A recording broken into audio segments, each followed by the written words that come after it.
The words hit Dorothy Lockhart like a fist to the sternum. She had been standing at the edge of the Hawkins ranch porch, her travel-worn carpetbag hanging from her fingers, the New Mexico dust still settling around her boots, when Cyrus Hawkins turned away from her and said it to the horizon instead of to her face. His voice was low and rough as gravel, and the words came out like they cost him something dear. "I am not much for words," he said slowly, and then he used everyone he had been saving. He told her about the letter he had found tucked inside her carpetbag while she slept in the wagon on the ride from Albuquerque. The letter she had written to a man named Gerald Foss back in Missouri. The letter in which she had described Cyrus Hawkins as her means of escape, her temporary arrangement, her stepping stone to something better. The letter in which she had called him a rough, unlettered rancher who would never suspect her true intentions. The letter in which she had admitted, in her own careful handwriting, that she planned to stay long enough to secure legal claim to a portion of the land through their marriage, and then use those rights to sell it to the railroad company that Gerald Foss represented. He told her all of it, every damning line. He had the letter memorized, apparently, or close enough to it. His voice never rose above that low, steady rumble, but each word landed with more precision than a rifle shot at 50 yards. He did not look at her once. He stood with his broad back to her, his hat in his hands, his dark hair curling slightly at the nape of his neck from the afternoon heat, and he used every word he had clearly been holding inside himself since the moment he found the letter, which she calculated must have been sometime around dawn. Dorothy felt the blood drain from her face, and then rush back again in a hot wave of shame, so acute it was almost indistinguishable from physical pain. She opened her mouth. She closed it, she opened it again, and then she did the one thing that surprised them both. She sat down on the porch steps and told him the whole truth, not the polished, strategic version she had rehearsed on the 3-day journey west, not the sympathetic half-truth she had prepared as a contingency. The whole ugly, desperate, true truth from the very beginning. It had started 8 months earlier, in the spring of 1883, in the river town of Hannibal, Missouri, where Dorothy Lockhart had lived her entire 26 years of life in a state of increasingly refined genteel poverty. Her father, Reverend Arthur Lockhart, had died the previous winter of pneumonia, leaving behind a small house with a large mortgage, a congregation that expressed its condolences warmly and its financial support not at all, and Dorothy, his only child with no marketable skills beyond her education, her stubbornness, and her ability to keep meticulous records. She had been a schoolteacher for 3 years, which paid almost nothing. She had taken in sewing, which paid slightly less than nothing when you factored in the cost of thread. She had sold most of the household furniture piece by piece over the course of the winter, and by March of 1883, the house itself was 2 months from foreclosure, and she had $11.40 to her name. Gerald Foss had arrived in Hannibal in April wearing a suit that cost more than Dorothy made in a year. He was a land acquisition agent for the Santa Fe Railroad Company, charming in the practiced way of men who need to be charming professionally, and he had approached Dorothy not with a marriage proposal or anything so crude, but with a business arrangement he presented as mutually beneficial and perfectly legal. The railroad needed land in the New Mexico territory. Specifically, it needed a corridor of land running through the eastern edge of the territory, and a significant portion of that corridor ran directly through a ranch owned by one Cyrus Hawkins, a man who had, according to Foss's research, been seeking a wife through the matrimonial correspondence columns. Hawkins had apparently written to several publications, but had received only one response that had progressed to serious correspondence, and that woman had subsequently married someone else. He was, Foss explained, somewhat isolated socially. A hard worker, a man of few words, no family left to speak of. The arrangement Foss proposed was this. Dorothy would respond to Hawkins's advertisement, travel west to marry him, establish herself as his legal wife, and then use her position to persuade him to sell the land to the railroad at fair market value. If persuasion failed, Foss hinted, there were legal avenues available to a wife that were not available to strangers. Foss would pay Dorothy's travel expenses, provide her with a small salary during the arrangement, and upon successful completion of the land transfer, pay her a sum of $500, enough to clear the mortgage on her father's house and start over. Dorothy had told herself it was a business arrangement. She had told herself that the railroad would buy the land anyway eventually, that she was simply facilitating the inevitable.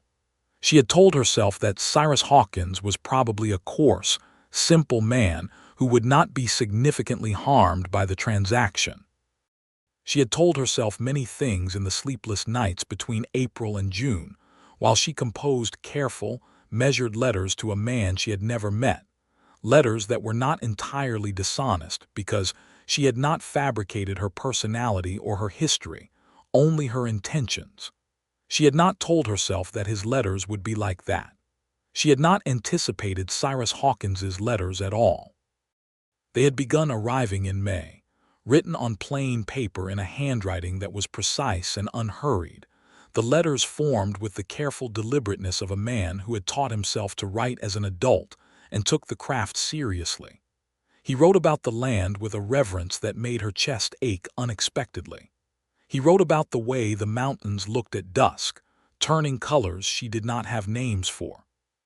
He wrote about his horse, a gray mare named Constance, with an affection that was completely unself-conscious. He asked her questions about herself that were unexpectedly perceptive, not the perfunctory questions of a man filling out a checklist, but the questions of someone who was genuinely trying to understand who she was.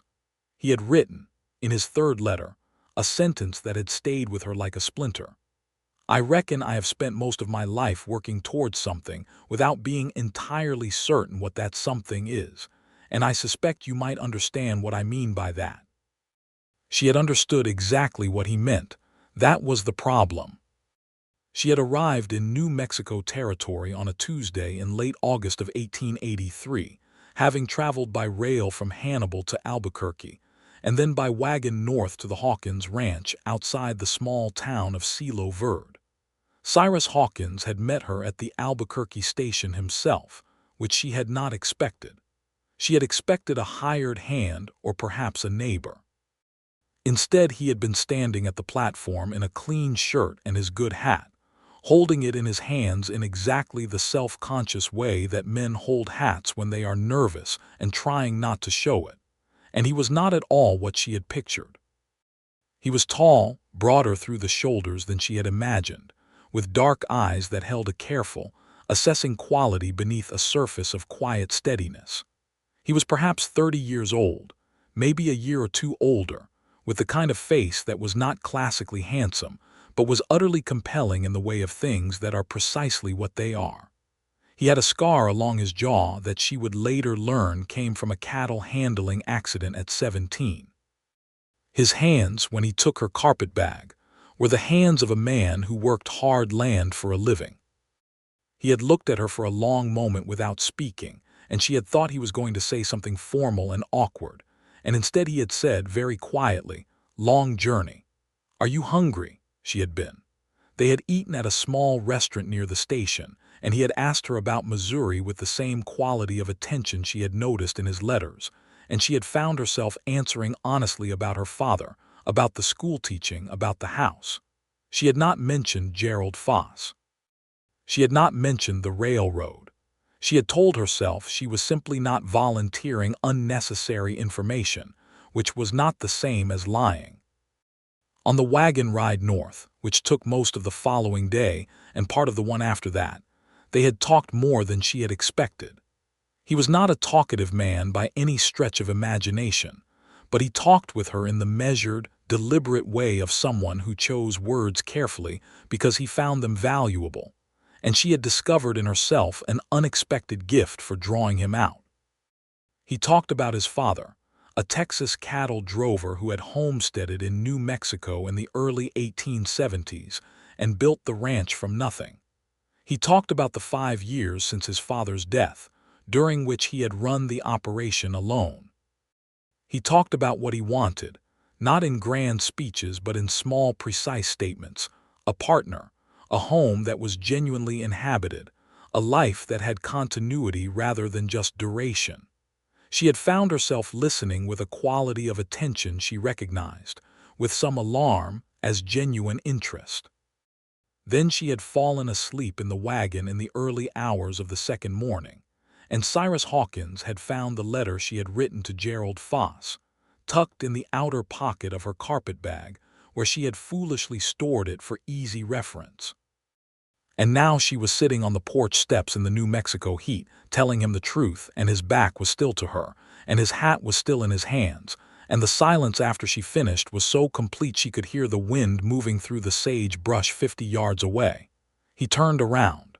He looked at her for a long time without speaking. She met his gaze and did not look away, because she owed him that much at minimum. "You were going to go through with it," he said. "It was not quite a question." "I told myself I was," she said. "I am not entirely certain it is true." "What changed?" She looked down at her hands. "You wrote good letters," she said, which was not the whole answer but was the truest piece of it she could manage right then. He was quiet for another long moment. Then he set his hat back on his head and said, "I am going to ride out and check the south fence line. When I come back I would like you to still be here, but that is your choice to make." He walked to the barn, saddled Constance without further comment, and rode south into the afternoon light, and Dorothy sat on the porch steps and made the hardest decision of her life in the span of about 45 minutes. She did not run. She stayed. The ranch was a solid, well-kept operation sitting on roughly 400 acres of high desert terrain, with a creek that ran reliably in all but the driest summers, good grazing land, and a modest but genuinely constructed main house of adobe and timber. There was a bunkhouse that was currently empty because Cyrus ran the operation with only seasonal help during branding and roundup. There was a barn, a stable, a smokehouse, a kitchen garden that had clearly been untended for the better part of the year, and a view of the distant mountains that in the late afternoon light turned precisely the colors he had described in his letters. Dorothy was standing in the kitchen garden when he came back, pulling dead tomato plants from their stakes with a focused energy that was doing double duty as an anxiety management strategy. She heard the horse and turned, shielding her eyes against the low sun, and waited. He dismounted and led Constance to the stable and came back out and stood looking at her from across the yard. "The east fence needs work," he said. "I could use help checking the inventory log for the cattle count. I have been managing the records myself, but I make errors in the arithmetic." It was not forgiveness. It was not anything so clean or easy as forgiveness. But it was an open door, and Dorothy Lockhart recognized one when she saw it. "I can manage a ledger," she said. "I know," he said. "You mentioned it, in your third letter." She had forgotten she had told him that. The realization that he had retained it, that he had paid that quality of attention, made something shift in her chest in a way she was not yet ready to examine. They did not discuss the letter from Foss again that evening.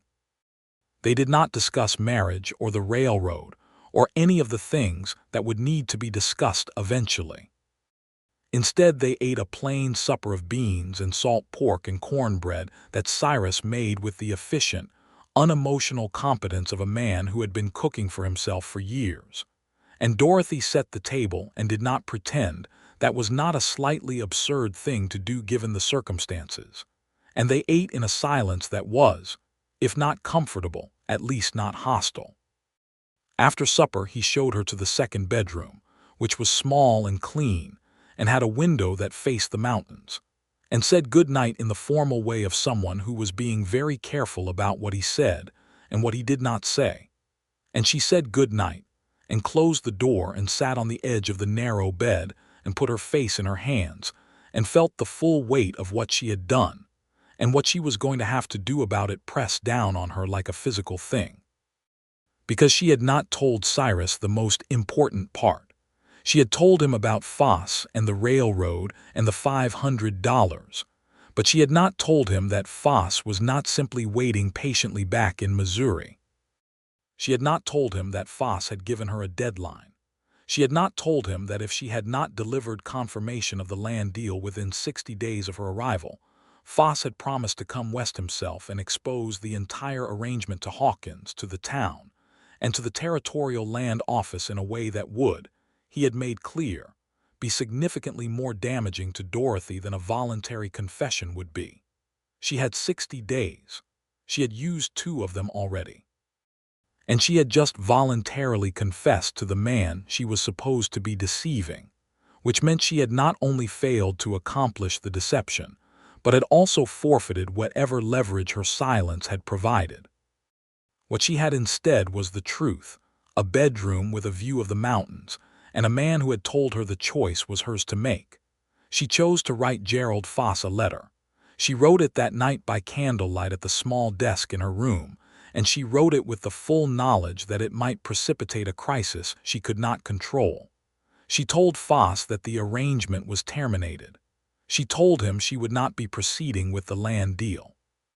She told him he was welcome to come to New Mexico and do whatever he intended to do, because she no longer had any secrets to protect and therefore nothing she was hiding from Cyrus Hawkins that Foss could use against her.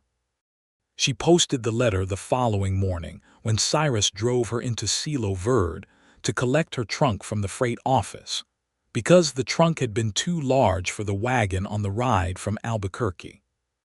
Silo Verde was a small, dusty town of perhaps 200 souls, with a main street that held a general store, a hotel, a livery stable, a small adobe church, a saloon, a post office that also served as the telegraph office, and a land office that had opened only the previous year in response to the increasing activity of the railroad surveyors in the region. Dorothy noticed the land office with a tight feeling in her stomach and looked away from it quickly. The town noticed her. Small towns in 1883 noticed everything, and a new woman arriving at the Hawkins Ranch was the kind of event that generated immediate and sustained community interest. The woman at the general store, whose name was Mrs. Cordelia Yates, and who appeared to serve as the social hub of the entire community, introduced herself immediately, asked Dorothy 4 pointed questions about her background in the span of 2 minutes, and looked at her with the assessing gaze of a woman who had seen a great many people come west and had learned to judge which ones would last. Dorothy answered honestly, which surprised Mrs. Yates visibly. Cyrus collected her trunk from the freight office and loaded it into the wagon with the help of a young man named Thomas, who worked at the livery, and appeared to regard Cyrus with the uncomplicated hero worship of a 17-year-old who had grown up watching the man work. Cyrus spoke to him with the same direct respect he apparently gave everyone, regardless of age, and Dorothy watched this and filed it away in the growing mental ledger she was keeping of Cyrus Hawkins. On the drive back to the ranch, he asked her about the letter she had posted. She had not intended to tell him, but she found when he asked that she was not willing to have any more secrets from him, even inconvenient ones. She told him about Foss's deadline and the threatened exposure. He did not say anything for several minutes. The wagon rolled north through the high desert, and the mountains turned slowly ahead of them, and Constance walked with her steady, unhurried rhythm. "When is the 60 days up?" he asked. "The end of October," she said. "October 28th to be exact." He nodded once, as if this was information he was filing for practical use. "What do you want to do about it?" The question startled her. She had been bracing for anger, or at minimum for him to outline what he intended to do about it, as if the problem were his to solve. Instead, he had asked what she wanted. "I wrote him and told him the arrangement is finished," she said. "I do not know if he will accept that." "He will not," Cyrus said. He said it simply, not cruelly, in the tone of a man who had dealt with land agents and railroad men before. Men like that do not accept no from someone they consider to hold all the advantage. "I am aware of that," she said. "What else do you want to do?" She looked at the mountains. I would like to not be sent home to Missouri in disgrace, she said quietly. I would like to be useful. I would like to, she stopped. What? I would like to earn your trust, she said. I do not expect you to grant it freely. I understand that I came here under false pretenses, and I have given you every reason to send me back to Albuquerque on the next wagon. But if you are willing to give me the time I appear to have already committed to spending here, I would like to try to be worth giving it to. He was quiet for another long stretch. Then he said, the ledger books are in the desk in the office room. The last entry is from June. I would appreciate it if you could bring them current. It was the second open door he had given her. She walked through it. September in New Mexico was a complicated and beautiful month. The heat broke in the second week, and the mornings turned sharp and cool, and the light changed from the flat, bleaching intensity of summer to something golden and angular that made everything look more permanent. Dorothy settled into the work of the ranch with a thoroughness that surprised even herself. The ledger books took her 4 days to sort out, not because the records were badly kept, but because Cyrus had an organizational system that was logical but entirely intuitive, making perfect sense to him and requiring considerable detective work to decode. When she finally had it, she realized with a start that the ranch was in significantly better financial health than she had assumed from Foss's dismissive description of a small, isolated operation. Cyrus Hawkins was not wealthy by Eastern standards, but he was solvent and careful, and had been building his herd with deliberate, methodical planning for 5 years. She told him so when she presented the updated ledger. He looked at it for a long time, running his finger down the columns she had organized, and then he looked up at her with something in his eyes that was not quite surprise but was in its neighborhood. "You are good at this," he said. "I was a school teacher," she said. "But my actual talent is in organization and mathematics. I taught because it was available. What would you have done if more things had been available?" She had never been asked that question. She thought about it seriously. "Something with land or finance, I think," she said. "The management of things that have actual weight to them." He nodded as if this fit with something he had already suspected. He set the ledger down and stood and went to the window and looked out at the south pasture where a portion of the herd was visible. "The railroad is going to come through eventually," he said. "Whether or not Foss is involved, that is not a secret. I know. They have been surveying the eastern edge of the territory for 3 years. The corridor they want runs about 40 yards east of my creek. If they stick to their surveys, they would not need my land at all. But if they want the creek water rights for their operations, they would need a deal." Dorothy felt the implications of this settle. "You already know all of this." "I have been watching the survey team since 1881, he said. "The land office has records of all the survey petitions. I read them when they were filed." He turned from the window and looked at her steadily. "Gerald Foss presented the railroad's need as more absolute than it actually is. He needed a deal that gave the railroad more than they were entitled to by the existing surveys. He was overstating his case," Dorothy said slowly, "to give himself more leverage for negotiation, and he used you as the instrument." She felt the shame of it freshly. "Yes." Cyrus picked up his hat from the desk. "I am going to need to consult with the land office in Cielo Verde," he said, "and possibly the Territorial Land Commission in Santa Fe. I would like you to help me prepare the documentation." He said it as if it were perfectly natural, as if she were not the woman who had come there specifically to work against his interests. He said it with the same direct, practical trust he apparently extended to people until they gave him overwhelming evidence not to, and Dorothy understood in that moment that this was not naivety in him. This was a choice, a deliberate, considered choice to act on the evidence currently before him rather than on the evidence of what she had intended. It was, she thought, one of the braver things she had ever witnessed, though she suspected he would not have described it that way. "I will need access to all your land documentation," she said.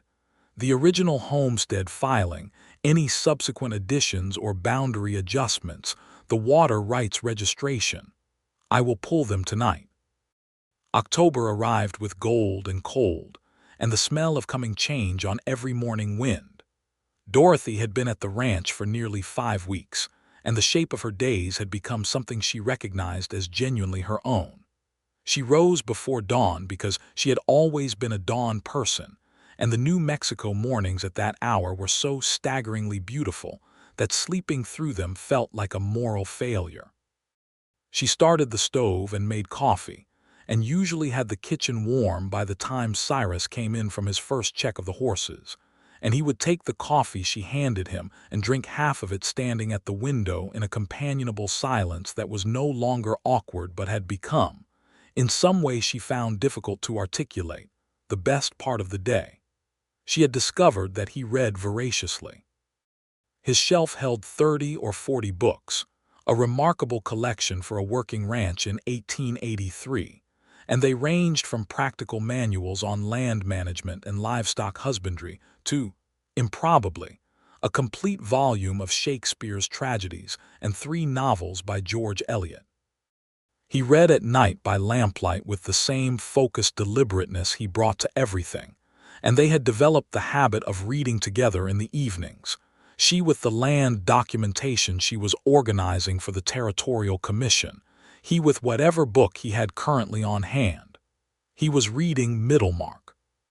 She knew because she had read it twice herself, and when he reached a particular passage in the 4th chapter and looked up from the book with an expression she had learned to read as active thought rather than blankness, she had said without thinking, "The thing about Dorothea is that she is always reaching for something larger than what anyone around her thinks she ought to want." He had looked at her for a moment with those dark, careful eyes and said, "Yes, just that, just yes." But the quality of it had made her look back down at her papers, with a fluttering in her chest that she was well past the point of pretending was anything other than what it was. She was falling in love with Cyrus Hawkins. She was falling in love with the measured precision of his thoughts and the steadiness of his character, and the way he treated the land and the animals and the people in Silo Verde with the same fundamental seriousness, as if everything deserving of attention deserved his full attention. She was falling in love with his hands and the careful way he formed his letters when he wrote, and the fact that he had built this life from the ground up through nothing but work and intention, and that he had done it without bitterness. She was also, not incidentally, terrified, because Gerald Foss had not responded to her letter. 3 weeks of silence from a man she knew to be calculating and strategic was not reassuring. It was the quiet before something. She was right. Foss arrived in Silo Verde on a Thursday in the 2nd week of October, which Dorothy calculated was 43 days into her 60-day window. He came on the stage from Albuquerque with a colleague she did not recognize, a thinner man with the precise, bloodless look of someone who spent his professional life in legal offices, and he went directly to the hotel, and then to the land office, and then, that same afternoon, he came to the ranch. Dorothy saw the buggy from the kitchen garden where she was putting in the last of the winter kale. She stood up slowly, her heart hammering against her ribs, and wiped her hands on her apron and went to find Cyrus. He was in the barn doing maintenance on the tack, and when she told him, he set down the bridle he was working on and looked at her face for a moment. "Are you all right?" he asked. "No," she said, "but I will be." He nodded once, and they walked out to the yard together to meet the buggy. Foss was exactly as she remembered him, polished and pleasant and lethal in the way of men whose weapons are paper and precedent. He greeted Dorothy with an expression of warm concern that was entirely theatrical, and Cyrus with an extended hand and a smile that did not touch his eyes. "Mr. Hawkins," he said, "Gerald Foss, Santa Fe Railroad Land Acquisition. I believe we have some mutual interests to discuss." "We do not," Cyrus said, not rudely but with complete clarity. Foss's smile adjusted slightly. He glanced at Dorothy. "I see Miss Lockhart has been having conversations I was not party to. I hope you understand that her position here is somewhat irregular, Mr. Hawkins, and that any information she has provided you regarding the railroad's interests was provided without authorization, and in breach of her agreement with us. Her agreement with you was to deceive me, Cyrus said. She declined to do that. I do not consider that a breach worth discussing. Be that as it may, Foss said, the railroad's interest in a corridor through this territory is a matter of public record, and I am here on behalf of the company to make a formal offer for a portion of your water rights, specifically the creek access on the eastern boundary. A legal offer made in good faith. What is the offer? Foss named a figure. Dorothy, who had spent 2 weeks studying the land valuations and water rights records with the focused intensity of someone whose professional competence was at stake, knew immediately that the figure was roughly 40% below fair market value for equivalent water access rights in the territory. Cyrus knew it too. She could see it in the slight stillness that settled around his eyes. That offer is not adequate, Cyrus said, and I am not inclined to negotiate today. You are welcome to put the offer in writing and leave it with me for review. Foss's pleasant expression did not change, but something behind it went cold. I should be transparent with you, Mr. Hawkins. There are legal mechanisms available to the railroad under territorial charter that would allow us to pursue access through a process of eminent domain if private negotiation fails. I would prefer not to go that route, as it is costly and time-consuming for all parties, but it is an option. I am aware of that, Cyrus said. Leave the offer in writing. The legal man in the buggy, who had not spoken at all, made a note in his book. Foss looked at Dorothy one more time with an expression that said, clearly and without words, that he considered her situation precarious. Then he got back in the buggy and they drove back toward the road. Cyrus watched them go. Dorothy stood beside him and also watched. He will come back, she said. Yes, Cyrus said, but not until he has done more research. He does not yet know that the survey corridor does not require creek access. He will find that out and it will change his calculus. He looked at her sideways. How do you know the water rights values? I have been studying the territorial land records, she said. For the past 2 weeks, the values are indexed in the commission filings at the land office. Mrs. Yates' husband is the land office registrar, which is why I have been spending time with her. He was quiet for a moment. The relationship you have been cultivating with Mrs. Yates is not purely social. It is partly social, Dorothy said. I genuinely like her. But yes, I have also been building a practical understanding of the local land landscape. He turned and looked at her fully, and there was something in his expression that she could not immediately name, but that made her want to stand very still. Why? He asked. Because it is useful, she said, and because I wanted to be useful, and because, she said and stopped and made herself finish the sentence, because this is your land and I came here to take it from you, and I cannot undo that intention, but I can spend every day that follows working in the other direction. He looked at her for a long time. Dorothy, he said, and the way he said her name was different from the careful formality of the preceding weeks, lower and more direct, as if he were putting his hand on her name rather than just using it. Yes, she said. I need you to know something. She waited. I read that letter 3 times before I confronted you, he said. The first time I was angry. The second time I was. He paused, searching for the word with his usual deliberateness. The second time I was hurt. By the time I read it the third time, I was mostly trying to understand why. And did you? I think so, he said. A woman with your intelligence and your capability in circumstances with very few options. A man who presented himself as having a solution that seemed in the moment like a way through. He paused. I understand desperation. I have had my own version of it. When? She asked, because she could not help it. After my father died. I was 24 years old with 400 acres, 200 head of cattle, a mortgage payment, and no one who could tell me what to do next. I made decisions that year I am not proud of. He looked out at the mountains. I borrowed money from a man who I knew was charging too much interest because he had the money and I needed it, and I did not want to think too hard about the implications. I told myself it was practical. He paused. I paid it back, but I made the choice first. She understood what he was doing. He was giving her something of his own so that she would understand he was not standing above her in judgment. It was, she thought, one of the most deliberately kind things anyone had ever done for her. "What happened with the man who lent you the money?" she asked. "We came to an understanding," he said. Eventually, after considerable difficulty, he almost smiled. "I am experienced with difficult situations coming to eventual understandings." She did laugh then, a small, startled laugh, and he looked at her with those dark eyes and the almost smile, and something moved between them in the October afternoon air that had not been there before, or rather had been there for some time but had not been acknowledged. She looked down at her hands. "What do you want to do about Foss?" "I want to file the documentation with the Territorial Commission before he does his research and realizes the survey doesn't require creek access. If we establish the formal record of the water rights valuation now, it limits his ability to reframe the offer in the legal process." "I can have the documentation ready in a week," she said, "if I work continuously." "I know you can," he said simply.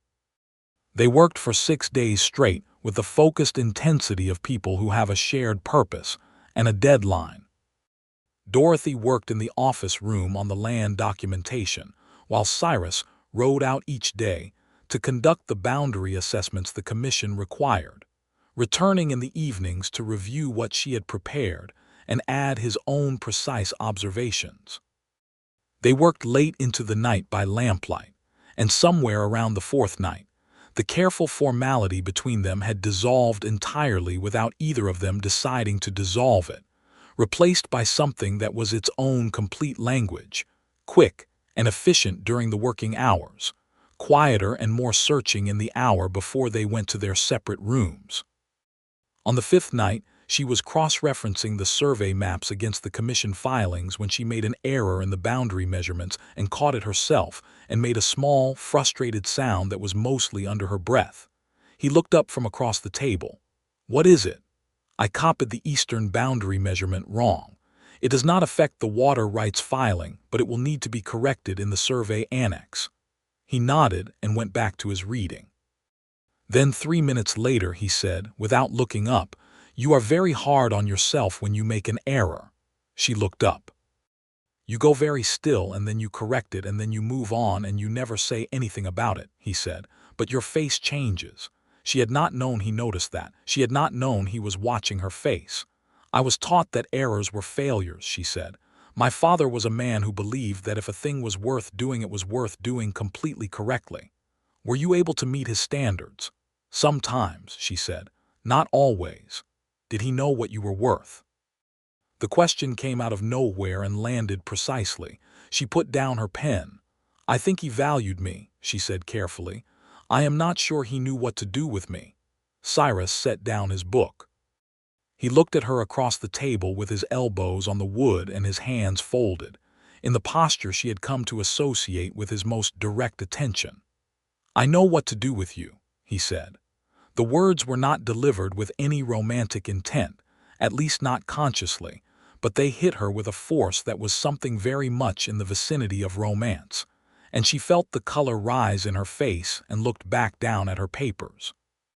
"The boundary correction will only take a few minutes," she said, which had nothing to do with what he had said but was the only thing she could produce. "Dorothy," he said. She looked up. "I think you know what is happening here," he said. "I think I do," she said. "I want to say something about it," he said, "and I need you to know that I am aware I am not very good at this type of thing. I can manage a ranch and read a ledger and assess a land situation, and I have some competency with horses and cattle and basic carpentry." He paused. "I am not much for words." She waited.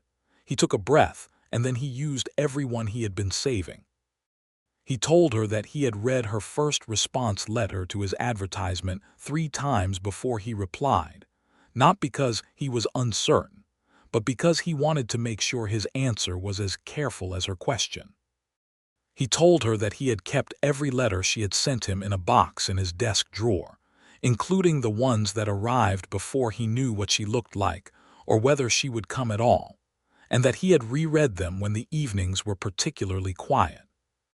He told her that when he had seen her on the platform in Albuquerque, holding herself with that particular quality of self-contained dignity that was not arrogance but was its own kind of courage, his first thought had been that she was the most interesting person he had ever looked at.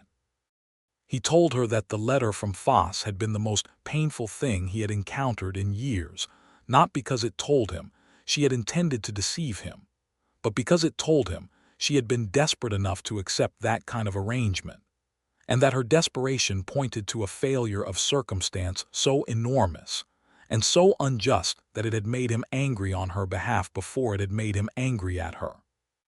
He told her that the week they had spent working together on the land documentation had been, in some way he could not fully quantify, the best week of his adult life.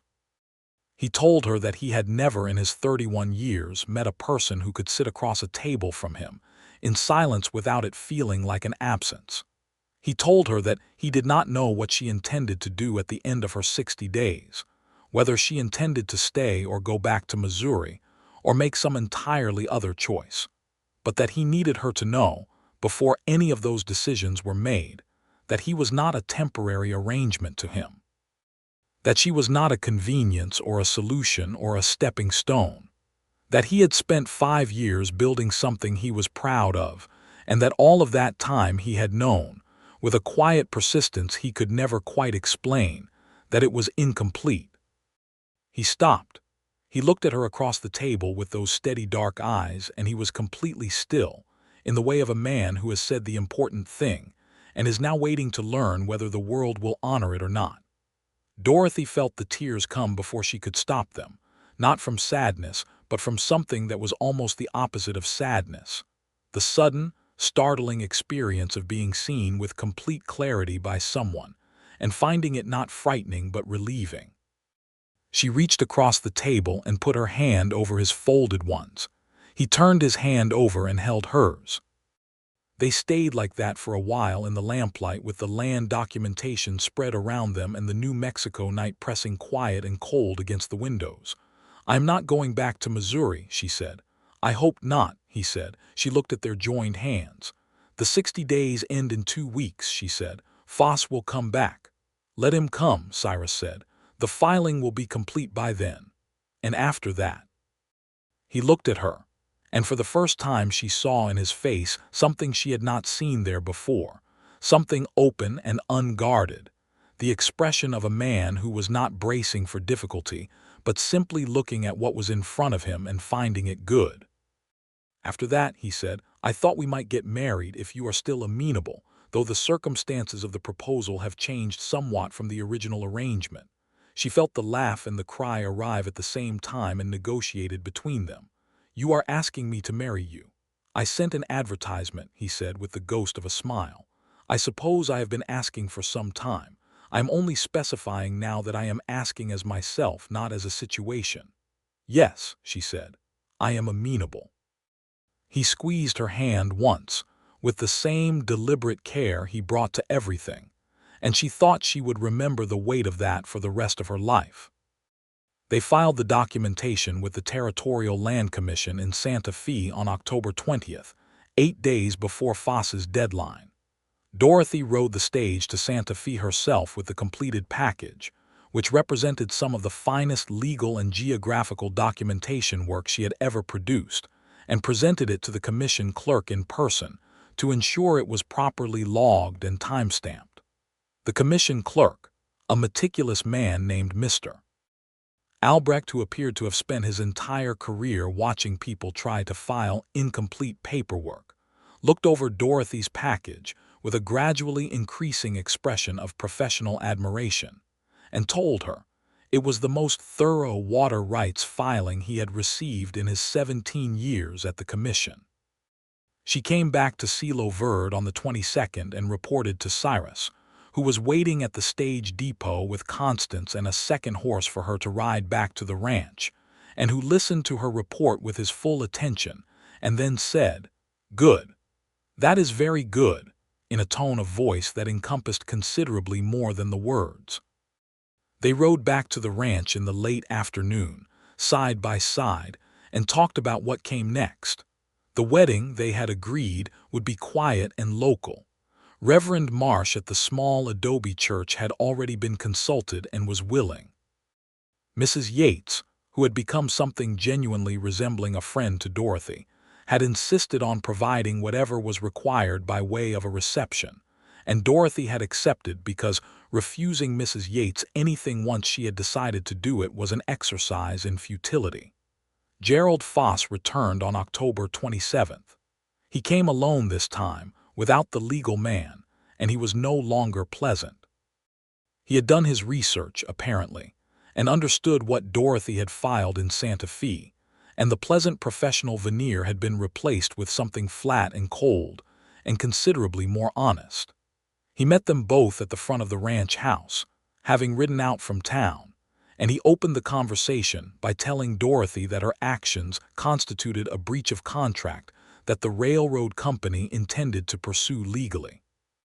Cyrus told him that Dorothy had signed no contract with the railroad company, only with Foss personally, and that any legal action Foss pursued in his personal capacity, rather than the company's official capacity, would be substantially complicated by the fact that the arrangement he had proposed to Dorothy constituted, by the definition of territorial law, an attempt to obtain property under false pretenses, a definition that cut somewhat more sharply against Foss than against Dorothy. Foss stared at him. "I have been consulting with an attorney in Santa Fe," Cyrus said. He said it with complete calm, the way he said everything. "His analysis of the situation is somewhat more favorable to our position than I imagine yours is." Dorothy watched Foss recalculate. She had learned, in her weeks of working with Cyrus on the documentation, that his apparent quietness was not the product of limited thought, but of the precise opposite.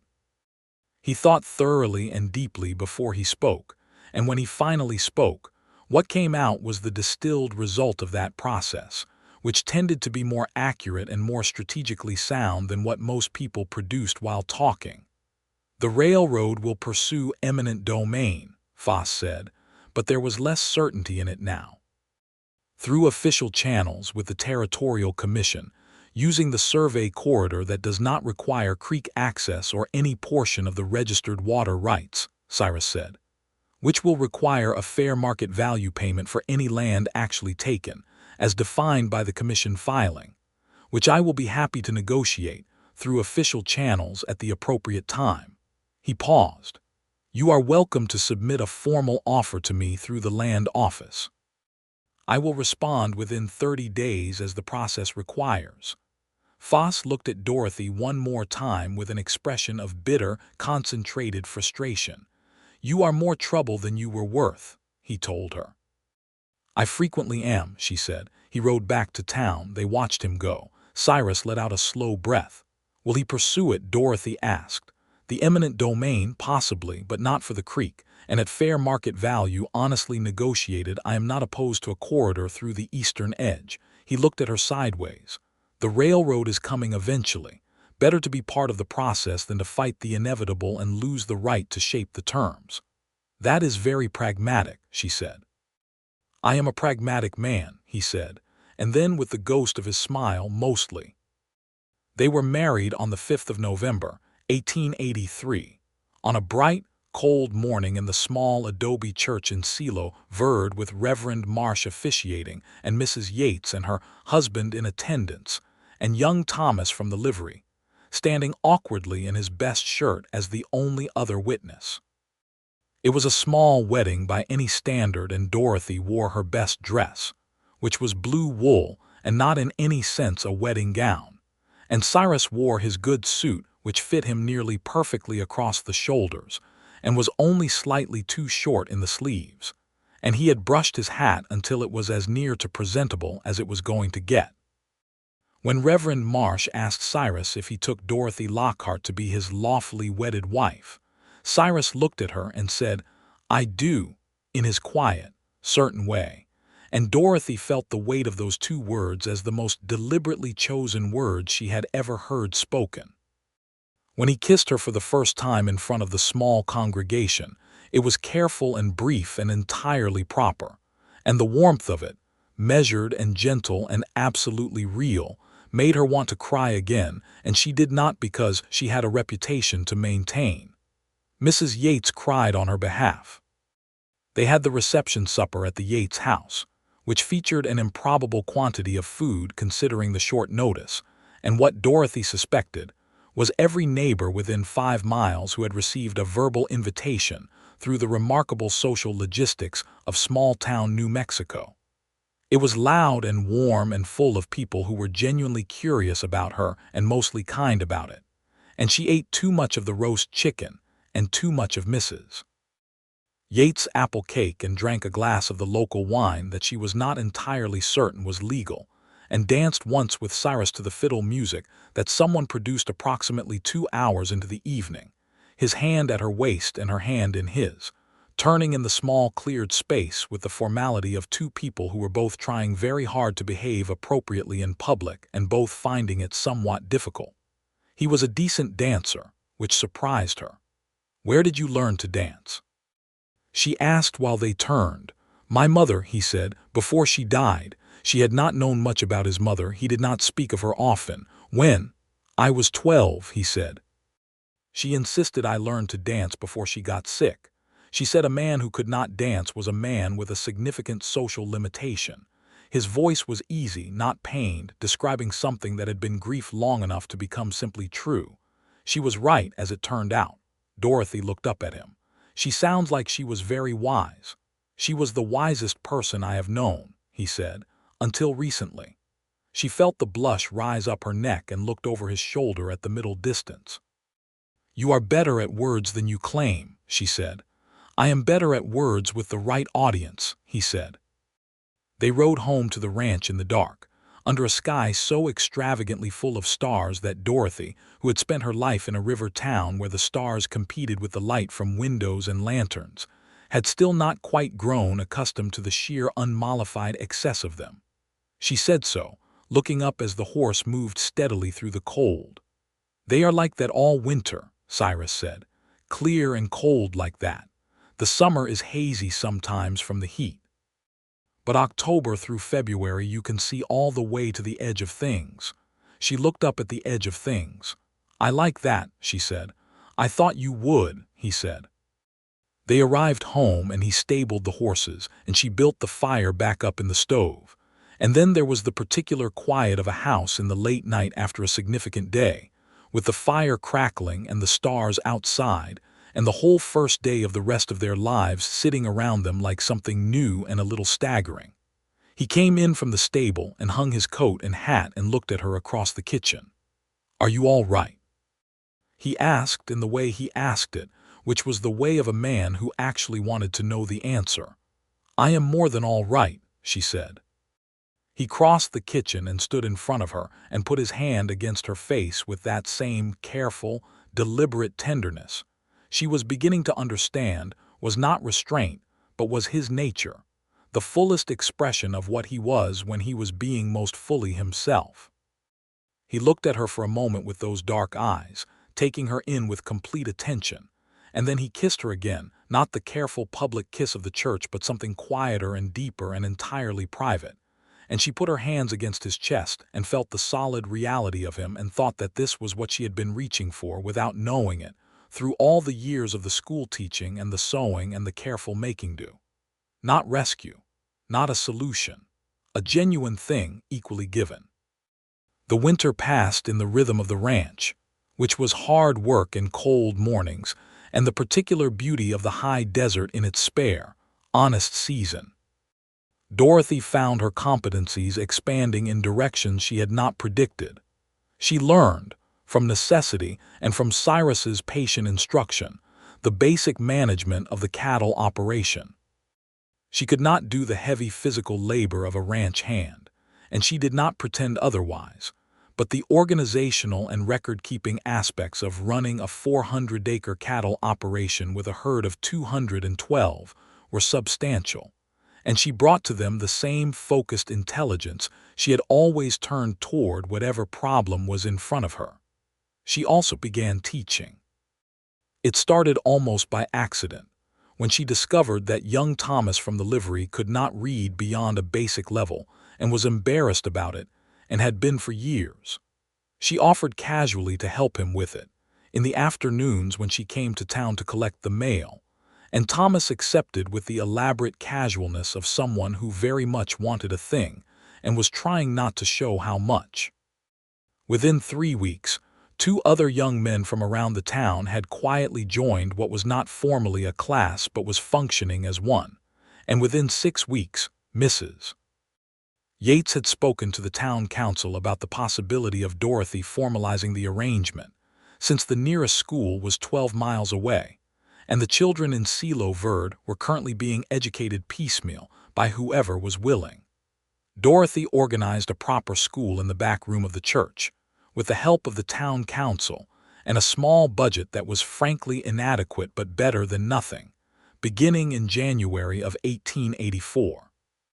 She taught reading, arithmetic, basic geography, and American history to 14 students ranging in age from 6 to 19, and she was good at it in a way she had not been entirely good at it in Missouri, because here she was teaching children who wanted it fiercely, children in a territory where education was not guaranteed and therefore not taken for granted.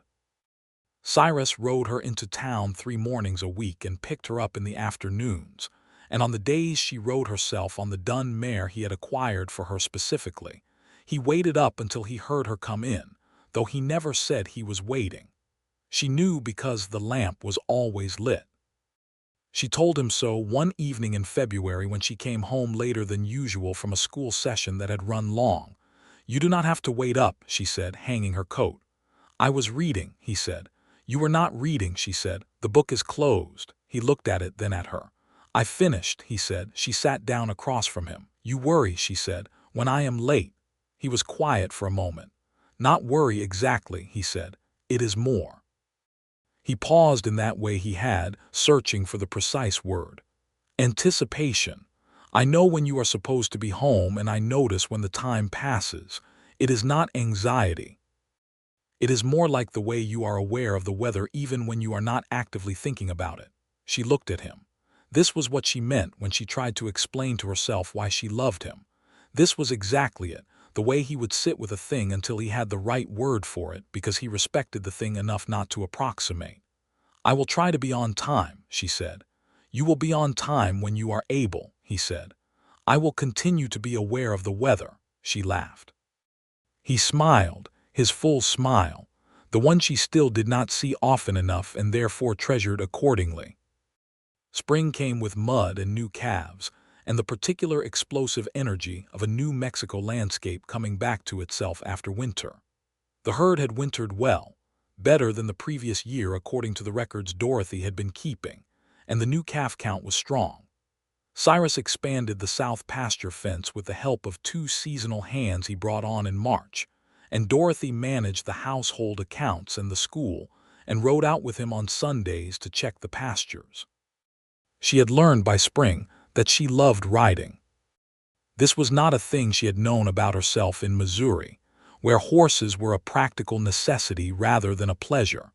But the New Mexico landscape on horseback at her own pace was a different experience entirely, and the dun mare, whose name turned out to be Patience, was an excellent horse for a rider who was still developing her skills.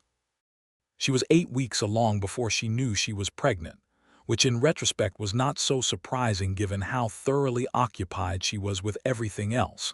But the realization, when it came on a morning in April while she was trying to determine why she was nauseated for the 3rd time in a week, hit her with a force that sent her to the porch steps to sit down and breathe. Cyrus found her there 10 minutes later. "What is wrong?" he said, immediately and directly, because he was not a man who eased into things when he thought something was actually wrong. She looked up at him with what she imagined was a rather extraordinary expression. "Nothing is wrong," she said. "I think we are going to have a child." He went completely still. It was different from his ordinary stillness, which was a settled, active thing. This was the stillness of someone who has received information so significant that the usual processing mechanisms have temporarily paused. Then he sat down beside her on the porch steps. "Are you certain?" he asked. "Not with absolute certainty," she said, "but with substantial confidence." He put his arm around her shoulders very carefully, as if she might be suddenly fragile, which she found both touching and slightly amusing. "I am not made of glass," she said. "I know," he said. He kept his arm there anyway.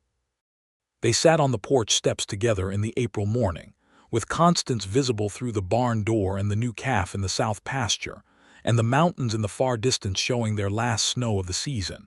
And Cyrus said nothing for several minutes, and Dorothy was perfectly content with that because she could feel him thinking, feel the quality of his attention turned toward this new enormous fact. "A child," he said, finally, with a kind of careful wonder in his voice.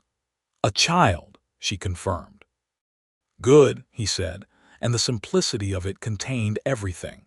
They drove to Silo Verde the following week to see the doctor, a capable man named Dr. Reeves, who had been practicing in the territory for 6 years and who confirmed Dorothy's assessment and told her she appeared to be in excellent health and that everything was proceeding as it ought. He also told her to continue with her normal activities, which she was relieved to hear, because the idea of spending the next 8 months in a chair was not compatible with her nature or her obligations. She continued teaching through June, and then handed the school to a young woman named Clara Bennett, who had arrived in Silo Verde as the wife of a newly settled farmer, and who had teaching experience and was delighted to be useful.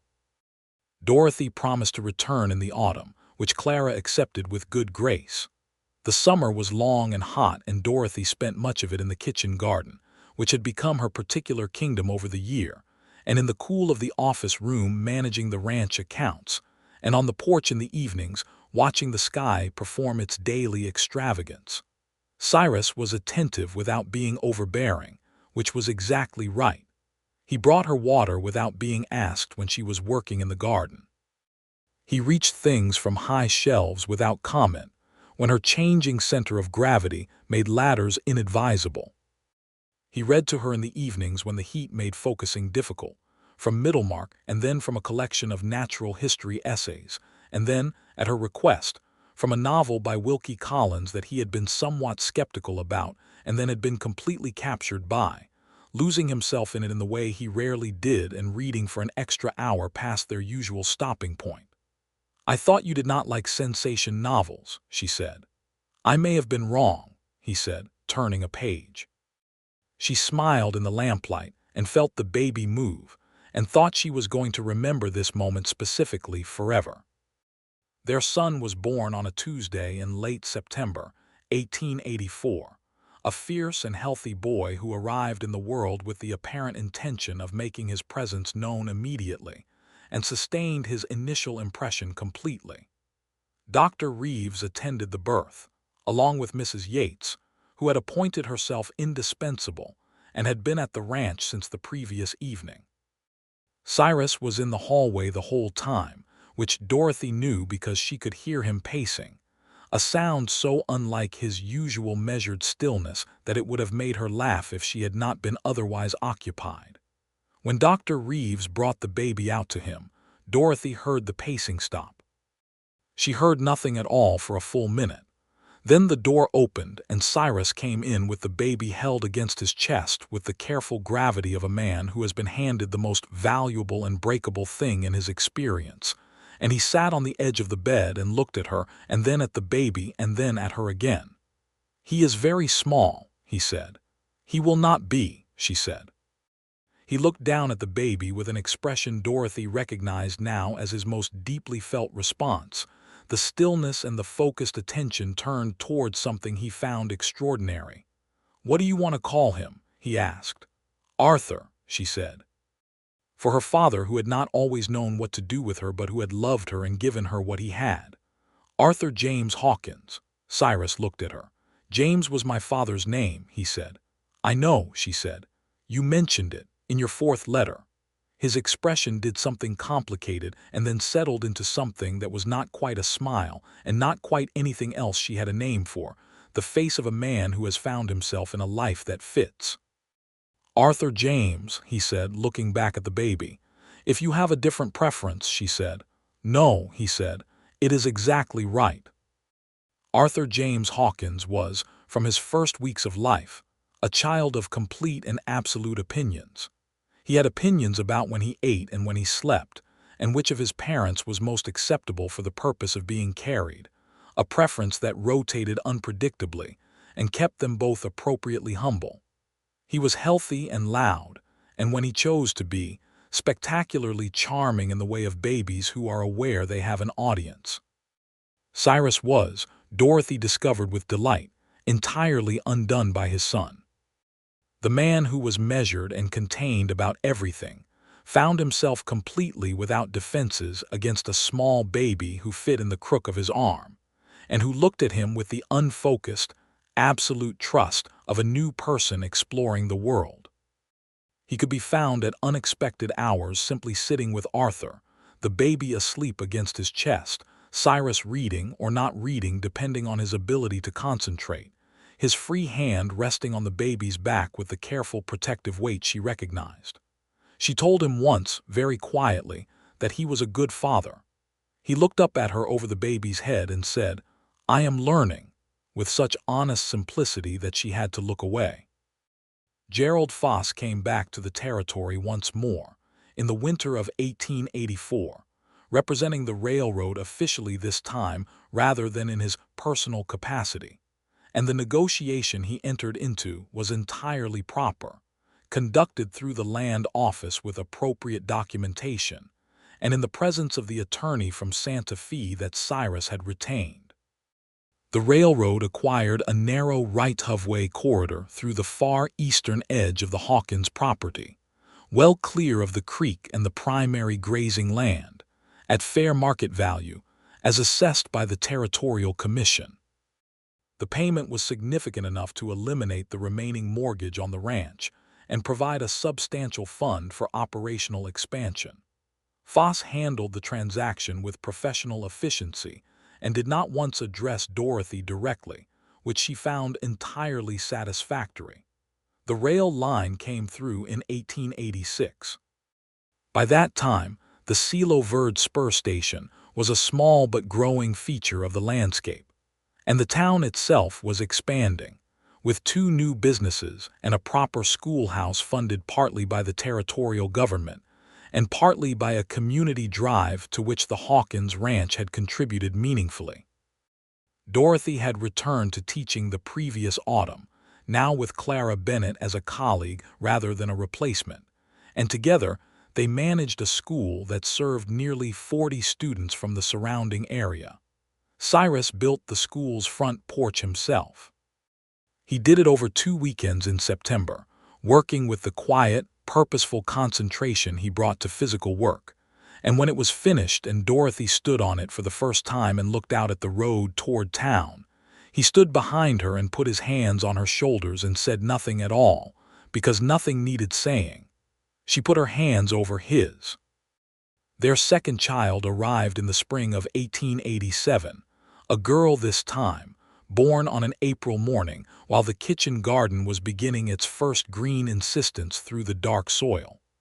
They named her Clara Rose Hawkins, after Dorothy's friend, and after no one in particular, but simply because it was right. Clara Rose had her father's dark eyes and her mother's absolute certainty of opinion, a combination that Cyrus observed, with some humor, was going to be either spectacular or catastrophic depending on the day. Arthur, who was 2.5 and had opinions about the new addition to his world, initially regarded his sister with the suspicion of someone whose exclusive arrangement has been renegotiated without his consent, and then, within a month, with a fierce protective possessiveness that made Dorothy suspect he was more his father's son than she had yet understood. The years built on each other in the way of good years, not uneventfully but fundamentally, with the ranch growing and the family growing and the town growing and Dorothy and Cyrus growing into each other in the slow, constant way of 2 people who have chosen each other with clear eyes, and who find that the choice holds and deepens under the weight of lived experience. She sat on the porch one evening in the autumn of 1888, the children in bed, the lamp burning low in the window behind her, the stars doing their usual magnificent work overhead. Arthur was 4 now, and had recently developed an enthusiastic interest in horses that had Cyrus quietly delighted. Clara Rose was 1.5 and had recently begun walking with the determined, slightly belligerent toddling of someone who has identified a destination and will brook no interference. Cyrus came and sat beside her. He had a cup of coffee and gave her the first sip before keeping it, which was the kind of small, unthinking gift he had always given without fanfare. "Mrs. Yates told me today that the land office is hiring a records clerk," she said. "I know," he said. "Yates mentioned it." "I thought I might apply," she said. He looked at her. "Is there enough time with the school?" "I think I could manage both," she said. "The clerk position is 3 mornings a week." Overlaps with the school mornings, but Clara is old enough for Mrs. Morneau to watch her, and Arthur will be in school himself in another year. He was quiet, considering. She watched him think in the way she had always found fascinating, the way the thought moved through him without showing on his face but changed something behind his eyes. "If that is what you want," he said, "then yes." "I wanted to make sure you felt it was practical," she said. "Not just what I want." "It is practical," he said. "And it is what you want. Both things are true." He paused. "You have been managing the ranch records and the school for 4 years. A formal position in land records is not a stretch." "No," she agreed. "Apply," he said. She applied. She was hired. She worked the records office through the winter of 1888 and into 1889, and she was good at it with a technical precision and an institutional knowledge of territorial land history that made her, within the year, essentially indispensable to the registrar's function. She also continued to teach, and to manage the ranch accounts, and to grow the kitchen garden, which by 1889 was producing enough to regularly supply the general store with surplus preserves and winter vegetables, a small but satisfying additional income that she managed as her own. The ranch, by 1889, had grown to 600 acres through the strategic acquisition of an adjacent parcel whose original owner had moved east after his wife's death. The herd was 350. Cyrus had hired 2 permanent hands, brothers named Miguel and Eduardo Garza, men of Mexican descent whose family had been in the territory for generations, and who brought skills and local knowledge that complemented Cyrus's own in ways that made the operation significantly stronger. He treated them fairly, paid them decently, respected their knowledge and their dignity, and the working arrangement was one that Dorothy observed with quiet pride. The injustices of the territory were not invisible to her. She had seen the ways in which the legal and economic structures of the expanding West bore down disproportionately on the Mexican families whose land grants were being contested, on the native peoples whose territory was being consumed by settlement and railroad and federal policy, on the Chinese workers whose labor had built the rail lines, and who received in return a legal status of exclusion formalized into law in 1882. She could not fix these things, but she could see them, and she could teach her students to see them, and she could treat every person who came into her orbit with the same fundamental respect regardless of the accident of their origin. She believed Cyrus felt the same way. She had evidence of it daily. One autumn evening in 1889, they sat together on the porch after the children had been put to bed, and Cyrus had a letter he had received that day from the Territorial School Board in Santa Fe, offering Dorothy a position as a regional school inspector and curriculum consultant, a role that would involve traveling through the territory to assess and support the district schools. She had not applied for this. She had been recommended by the Silo Verde School Board without her knowledge. She read the letter twice. "You knew about this," she said. "The school board asked me if you would be interested before they wrote the recommendation," he said. "I told them I thought you would want to be the one to decide." She looked at him. "What do you think?" He looked at the mountains for a moment in his considering way. "I think it would be good work for you," he said. "Important work. Work that fits who you are." He paused. It would mean travel, weeks away sometimes. That is difficult with the children, she said. It is manageable, he said. Miguel's wife, Elena, has offered before to help with the household during the school terms when you are occupied with the records office. A more formal arrangement with her would be fair to everyone. The children are fond of her. She looked at the letter. She looked at him. You have thought about this already. I have been thinking about it since the school board came to me, he said. It is not my decision. But I did not want you to feel that the logistics were an obstacle if the work itself was what you wanted. Cyrus, she said. What? You are extraordinary, she said. I think you know that. He looked at her with the expression she loved best, the one that was not quite a smile but held more warmth than most people's open delight. I am practical, he said. You are more than practical, she said. You always have been. She took the position. She began in January of 1890. Traveling through the territory on a schedule that kept her away from home for 2 weeks out of every 6, assessing schools that ranged from the flourishing to the barely functional, writing reports and recommendations that she delivered to Santa Fe with the same thorough documentation she had always brought to every task. The children adjusted. Arthur, who was 5 by January of 1890, took his father's measured approach to her absences, noting them and enduring them with a stoic patience that was entirely hereditary. Clara Rose, who was 3 and fundamentally disagreed with the concept of her mother being anywhere other than home, expressed her position loudly and repeatedly, and then accepted it with the practical pragmatism of a small person who understands, at some level, that the world does not in fact rearrange itself on demand. Cyrus's letters reached her at each stop, brief and precise, and containing enough of him that she could feel his presence in them across the distance. He wrote about Arthur's progress with the horses and Clara's evolving opinions, and the cattle and the weather, and occasionally, at the end of a letter, a sentence or two that was not about practical matters at all but was about her specifically, about missing her, about the quality of the evenings when she was away, stated with his characteristic directness, and the word economy of a man who says precisely what he means and trusts the listener to understand the weight of it. She wrote back at length, because she had always been more expansive in writing than he was, and she described what she saw in the schools and the territories and the families she encountered, the children who wanted to learn and the communities that struggled to provide for them, the beauty of the landscape at each new location, the thoughts she had riding between one small settlement and another.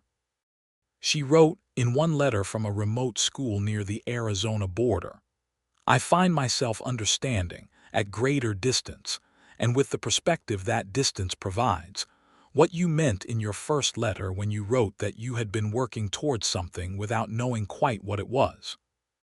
I was working toward this, all of it, the school and the territory and you and Arthur and Clara and the mornings on the porch and the ledger books and Constance and the way the mountains look from our yard at dusk. I was working toward all of this and I had no idea, which seems both impossible and exactly right. His response when it came was 3 sentences. I believe you. I was waiting for you without knowing I was waiting. Come home soon. She came home soon. In the spring of 1891, when Arthur was 6 and Clara Rose was 4, and the ranch was prospering and the school was flourishing under Clara Bennett's capable management, and the Land Records Office had acquired 2 additional clerks under Dorothy's informal mentorship.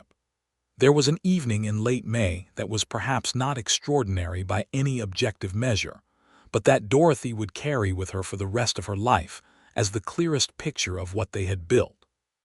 Cyrus was in the south pasture with Arthur, showing him the proper way to approach a young horse, patient and low, and letting the horse come to you rather than pursuing it.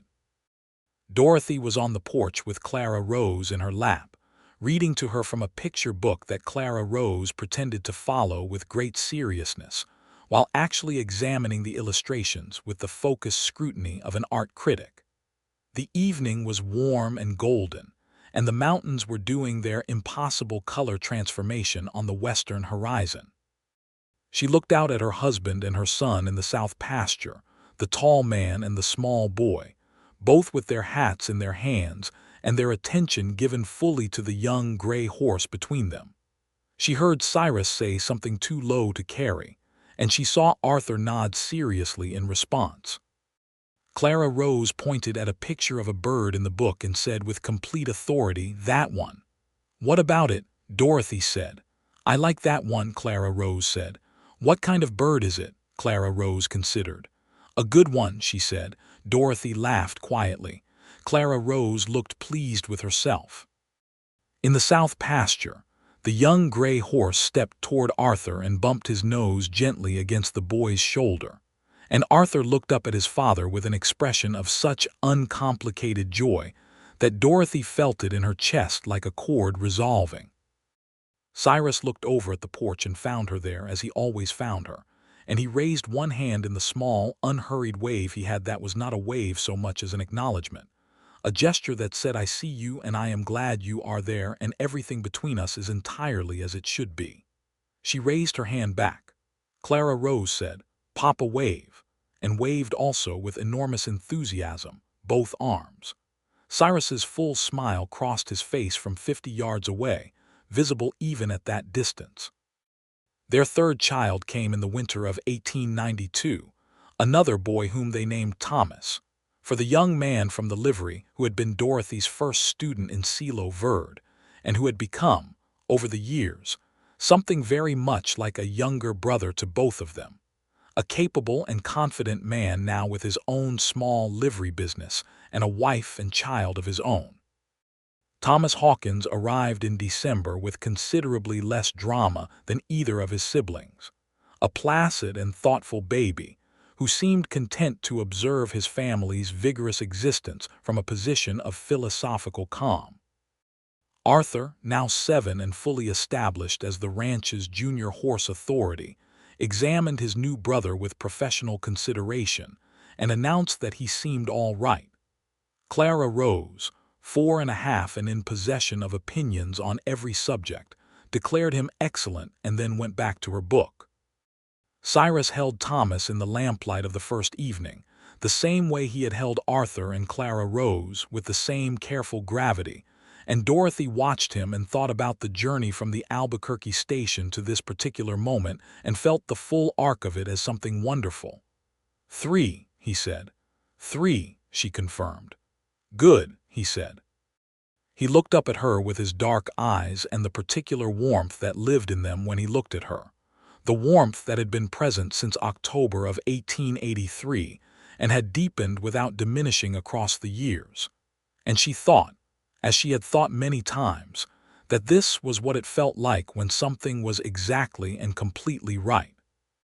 She had arrived in New Mexico territory with a carpetbag and a secret, and the intention to deceive a man she had never met, and she had found instead the thing she had not known she was looking for, which was not rescue and not a solution but a genuine partnership between two people who saw each other clearly, and found what they saw worth choosing, again and again, every ordinary morning of a shared life. He had said he was not much for words, and then he had used everyone he had been saving, and what those words had done was not fix anything or solve anything or make anything simple. What they had done was make the truth available, put it in the room between them and trust that truth to be enough to work with. It had been enough. It had been more than enough. It had been everything.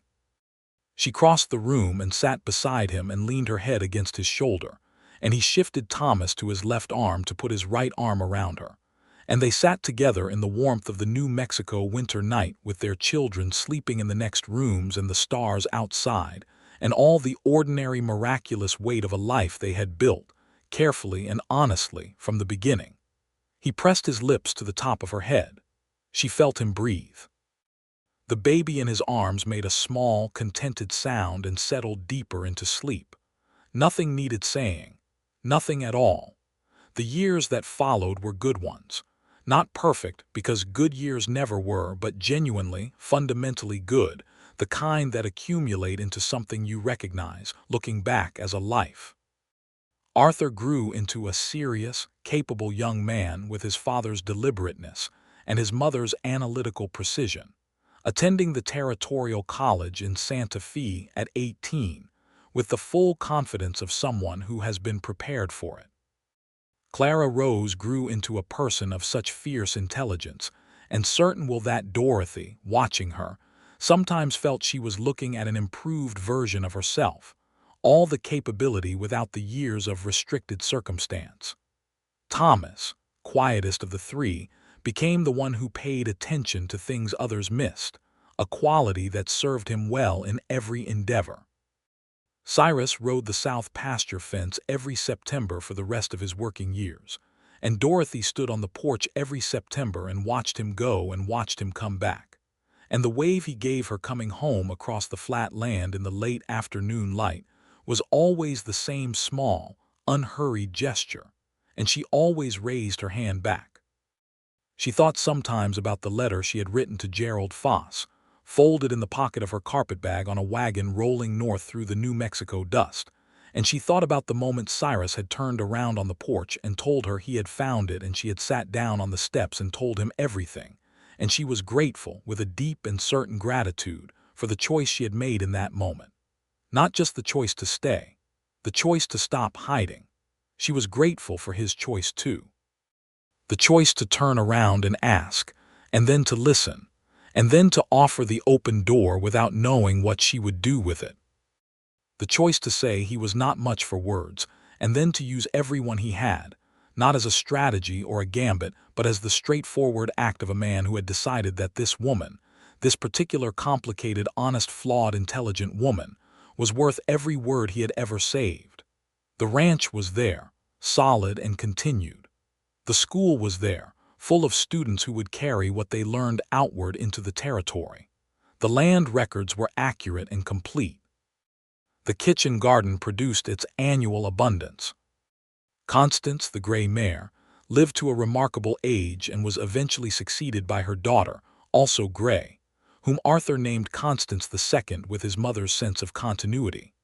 There was a night in the autumn of many years later, when the children were grown and the house was quieter, that Cyrus and Dorothy sat on the porch together under the stars, as they had so many times, and he read to her from a book by lamplight, while the New Mexico night did its complete and beautiful work around them. He read a passage he found particularly good and looked up to share it with her, and she was looking at him instead of at the stars, and he put the book down. "What?" he said. "I was thinking about your letters," she said, "the ones you wrote before I came." "I kept yours," he said. "I know, I kept yours also." He was quiet for a moment. "Are you happy?" he asked. She looked at him with everything she had, all the years of it, all the ordinary, extraordinary accumulation of a shared life, and she said, simply and completely and with the full force of truth, "Yes, completely and entirely yes." He reached over and took her hand as he had taken it that lamplight night over the land documentation years ago, with the same deliberate care, and held it. "Good," he said. "The stars did their abundant work. The mountains turned their impossible colors at the edge of the dark." Somewhere in the house a clock marked the late hour, and neither of them moved to end the evening because there was no urgency any more in anything, only the long, warm continuance of two people who had found each other and held on, through secrets and confessions and difficult truths and good ordinary years, all the way through to this, the peaceful and permanent end of nothing, the beginning of nothing new, only the ongoing rightness of what was already there. Complete, entire, enough, more than enough, everything.